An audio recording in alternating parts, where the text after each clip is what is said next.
deep beneath an unnamed Arctic research station. Buried under kilometers of solid ice, Dr. Elara Voss stood before her life's work. Her gloved fingers hovered over the console, the final sequence ready to go. This was the Vacuum Lattice Collider, a monstrous machine designed to do the impossible. Force open a stable micro-wormhole. The plan was to use cascades of synthetic negative to punch a tiny, controlled hole through space-time itself. The air in the cavernous chamber began to hum, a low thrum that vibrated through the steel floor and up into her bones. The hum escalated into a high-pitched scream, a sound that felt like tearing metal and fractured physics. But the breach, the little rip in reality she'd spent a decade chasing, didn't appear in the heavily shielded containment chamber. It appeared inside her. A pinprick of absolute black bloomed beneath the skin of her left forearm. It was the purest absence of light she had ever seen.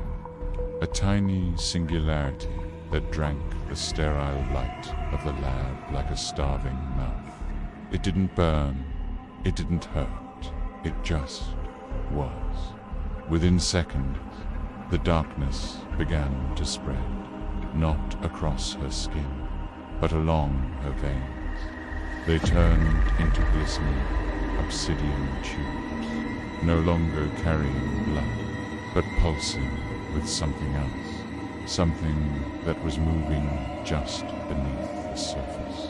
Her flesh began to hollow out from the inside.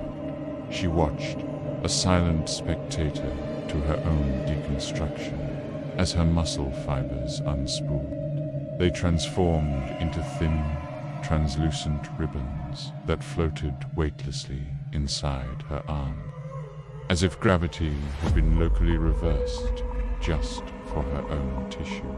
Her blood was gone. It wasn't flowing. It was being siphoned, pulled through that internal wormhole in slow, deliberate gulps. Her skin, once healthy and alive, became paper-thin and luminous, a fragile membrane stretched over a growing void. Paralyzed by a horror too profound for her mind to process, she watched her own hand elongate, her fingers stretched into pale, boneless filaments that waved gently like seaweed caught in an unseen, unfelt current. Through the ever-widening void in her arm, she could now see the other side. It wasn't another place in our universe, not another star or galaxy. It was another order of existence entirely, an anti-universe, a place where decay was forbidden, where matter was forced into a state of perfect, agonizing symmetry. And there she saw it, a version of her. It stood frozen in a state of eternal dissection.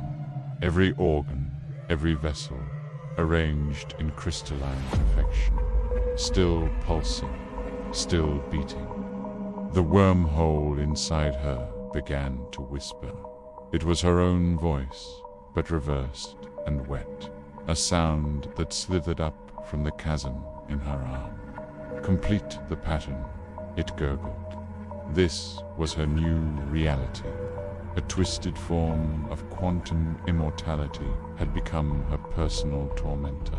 Each time her hollowed body finally gave out, her heart emptied of its last drop. Her lungs flattened into useless sacs. She would simply awaken moments later.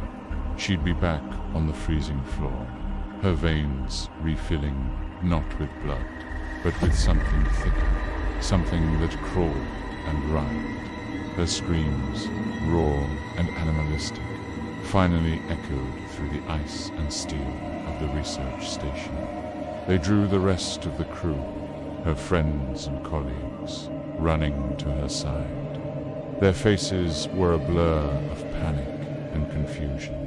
When they saw her arm, the void within it, the living nightmare she had become, their training took over.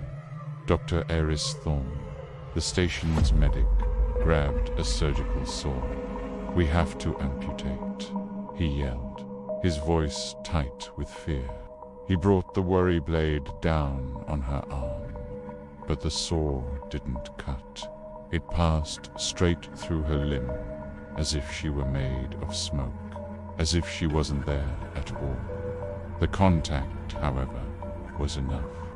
A flicker of that same internal darkness jumped from her to Eris. He stumbled back, staring at his own hand as a black spot bloomed on his skin. The hollowing had spread. The station descended into a quiet, orderly hell. One by one, the crew was consumed. The infection, the hollowing, turned the once bustling research outpost into a gallery of living silhouettes. Their bodies were drained, their substance siphoned away, leaving behind translucent husks that still moved, still walked the corridors, their mouths still open in silent, unending pleas for a death that would never come. Lying half-conscious on the frozen floor, her body a near-empty shell, Elara had one last coherent thought. It drifted through her dissolving mind with a terrible, final clarity.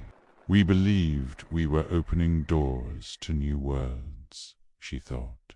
"But doors open both ways, and something on the other side has been waiting with perfect, unimaginable patience."